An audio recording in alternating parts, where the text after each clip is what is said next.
Ilmu itu cahaya, dan cahaya Allah tidak akan ditanamkan pada hati-hati yang berisi perbuatan maksiat.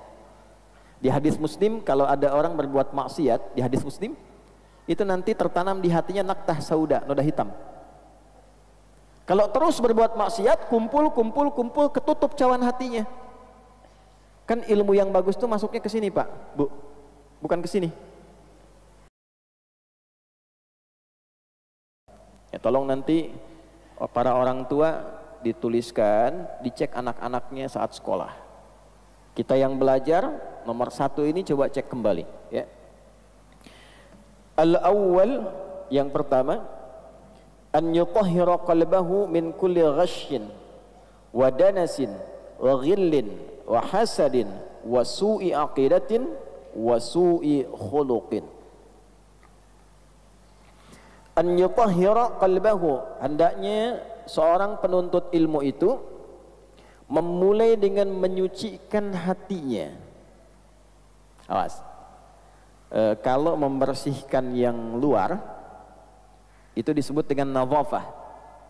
Nadhafa yunadhifu, membersihkan yang luar. Misal, cuci baju ini supaya bersih.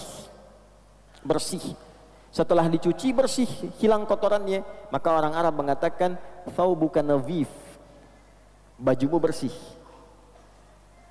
Tapi kalau kita ingin membersihkan yang di dalam, yang tidak tampak keluar, ya, tidak tampak keluar, itu katanya terambil dari kata taharah namanya.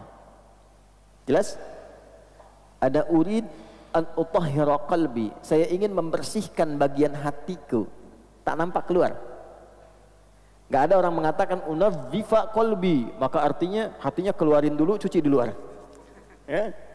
Nah, taharah itu membersihkan bagian dalamnya. Wudu, kenapa disifati dengan taharah? Karena wudu itu walaupun membasuh yang di luar, pada hakikatnya membersihkan fungsinya dari dalam. Ya, Anda kalau baca Quran surah kelima Al-Maidah di ayat yang ke-6, ya ayyuhalladzina amanu idza qumtum ilas salati faghsilu wujuhakum, terus sampai ke bawah tentang wudu, itu ujungnya disebutkan liyutahhirakum, untuk memberikan taharah pada dirimu. Jadi wudu yang benar itu bukan sekedar wajahnya dibasuh, tangan sampai siku, kotoran fisiknya keluar, bukan sekedar itu. Kalau Anda baca hadis Muslim, di hadis Muslim Nabi menegaskan, bersamaan dengan Anda membasuh organ tubuh dalam wudu itu, dengan jatuhnya air membawa kotoran fisik, jatuh pula dosa-dosa keburukan yang melekat pada organ tubuh itu. Itulah wudu. Karena itu disebut juga dengan taharah, bima'nal husnu, sesuatu yang baik yang melahirkan ibadah. Jadi ketika membasuh wajah, bukan sekedar wajah yang dibasuh, fungsi yang melekat pada wajah ini berubah menjadi lebih baik, yang kotornya hilang. Di wajah kan ada mata, di wajah ada lisan, di wajah ada hidung.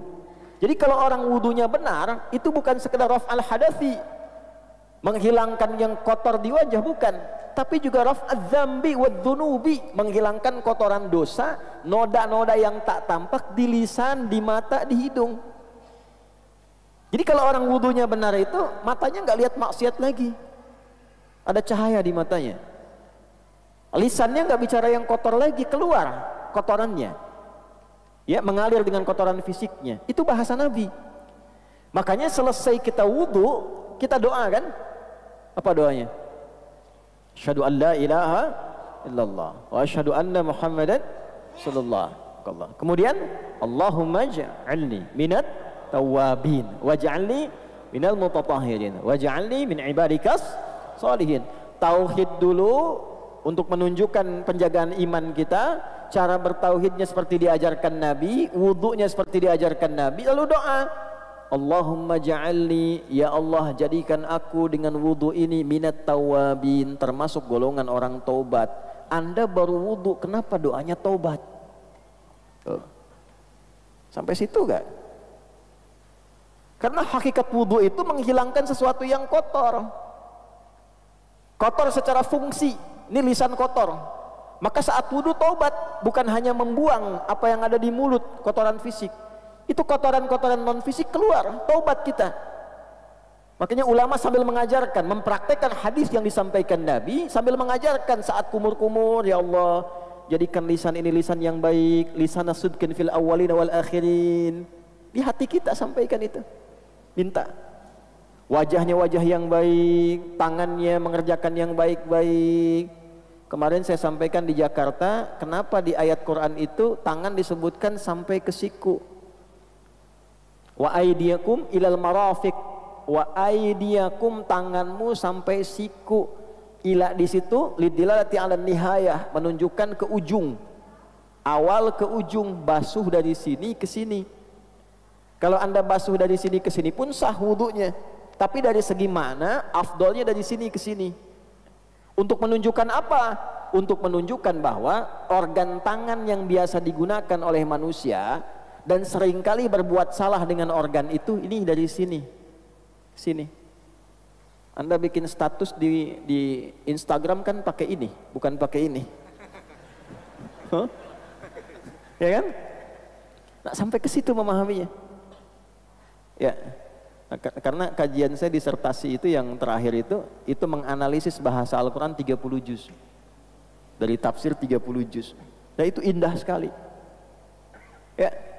Nah, semuanya keterkaitan. Jadi begitu selesai kita berwudu, kita bertobat. Makanya orang yang benar wudunya pasti terjaga dari maksiat.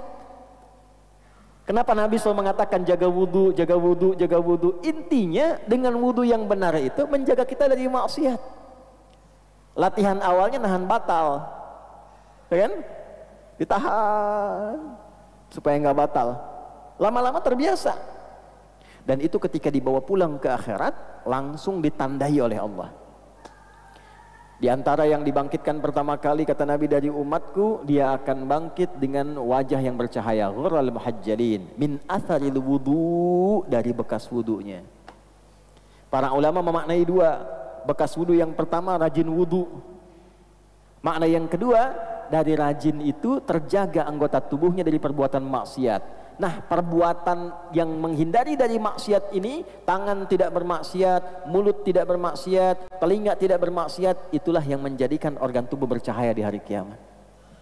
Bukan karena airnya. Jadi itulah taharah. Penuntut ilmu saat akan mulai datang ke majlis ilmu, maka para ulama menyimpulkan dari keterangan Nabi, nanti ada hadisnya. Yang pertama dilakukan adalah an yutahhira qalbahu, membersihkan, menyucikan keadaan hatinya sebelum dia menerima ilmu. Ya, saya ambil beberapa referensi. Yang pertama saya ambil nasihat Imam Waqi dulu kepada Imam Asy-Syafi'i dari kalangan salaf yang terdahulu, tersambung nanti ke tabi'in, ke sahabat dan seterusnya. Kata Imam Asy-Syafi'i rahimahullahu taala, syakautu waqi'an an su'i hifdhi. Saya pernah konsultasi kepada Imam Waqi guruku tentang kurang bagusnya hafalanku. Kira-kira kalau Imam Syafi'i kurang bagus hafalannya sebagaimana ya? Mungkin titik beda sedikit dengan koma mungkin ya? Ya. Itu disebut masih kurang bagus. Karena di ilmu hadis itu kan Imam Syafi'i itu ahli hadis juga. Imam dalam fikih, imam juga dalam tafsir, imam dalam hadis. Mujtahid mutlak. Kalau mujtahid mutlak itu sudah nggak usah ditanya itu. Quran, tafsir, hadis, fikih, usul fikih dan sebagainya. Ya, di ilmu hadis itu kalau ada lupa sedikit aja, nanti turun kualitasnya. Ya, itu nanti tanda yang kedua dari 5 syarat hadis sahih. Mattasala isnaduhu binaqlil adlid dhabiti anil adlid dhabiti min ghairi syudzudin wala illatin qadihah. Syarat hadis sahih itu 5. Muttasil sanadnya, bersambung sampai ke Nabi sallallahu alaihi wasallam. Nah, orang-orang yang bersambung itu diteliti lagi. Satu, punya sifat adil enggak? Yang kedua, dhabit enggak? Dhabit itu kuat hafalan sehingga kalau ditanya enggak robah-robah. Ditanya sekarang, 5 menit kemudian, besok, 2 bulan kemudian, jawabannya masih konsisten sama. Beda sedikit saja, turun kualitas dari sahih jadi hasan. Hasan pertama kali diperkenalkan oleh Imam At-Tirmidzi karena perbedaan tingkat hafalan. Kata Imam Asy-Syafi'i, syakautu waqi'an, aku mengadukan kepada guruku Imam Waqi an su'i hifdhi, akan kurang bagusnya hafalanku. Fanasahani an atrukal ma'asi, bima ma'na, maka beliau menasihati aku agar berusaha terus meninggalkan maksiat. Maksiat itu kan lawannya taat. Ya. Kalimatnya belum selesai. Faqala, maka beliau berkata, al ilmu nurun wa nurullahi la yunzalu ilal 'asi. Ilmu itu cahaya, dan cahaya Allah tidak akan ditanamkan pada hati-hati yang berisi perbuatan maksiat. Di hadis Muslim, kalau ada orang berbuat maksiat, di hadis Muslim itu nanti tertanam di hatinya naktah sauda, noda hitam. Kalau terus berbuat maksiat, kumpul, ketutup cawan hatinya. Kan ilmu yang bagus itu masuknya ke sini, Pak, Bu, bukan ke sini.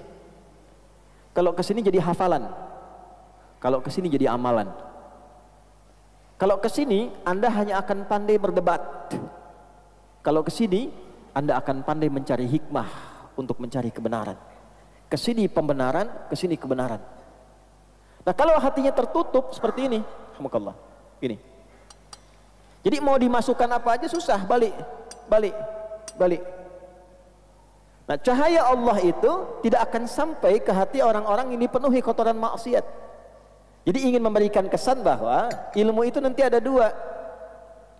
Ilmu yang berkah, ilmu yang tidak berkah. Nah, ilmu yang berkah itulah yang disebut dengan nurun, cahaya. Ya, Allah nurun alan nur, cahaya di atas cahaya. Artinya apa? Pemberi semua sinar segala kebaikan. Jadi kalau orang-orang yang hatinya bersih, hatinya baik, ilmunya sampai ke dalam qalbunya. Nah, tapi kalau hatinya kotor, nurunnya dari bahasa Arab berubah ke bahasa Indonesia. Al ilmu nurun, ilmunya semakin menurun. Kurang nggak sampai. Yang harusnya bahasa Arab jadi bahasa Indonesia. Nah, ini satu ya. An yutahhira qalbahu, membersihkan dulu hatinya.